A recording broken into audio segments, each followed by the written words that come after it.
তই আকৌ কাপোৰ সলালি যে 3টা চোলাও দিছে কেকে চাই বাহ গছৰে ডালতে পৰিছে জীয়া বঢ়িয়া গছৰে ডালতে পৰিছে জীয়া আমাৰ কেকে চাও ছেকেণ্ড টাইম বিয়া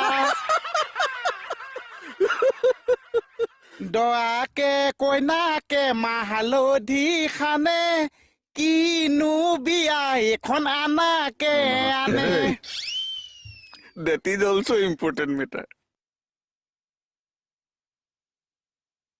বিয়া পাতিলে তুলচালি হব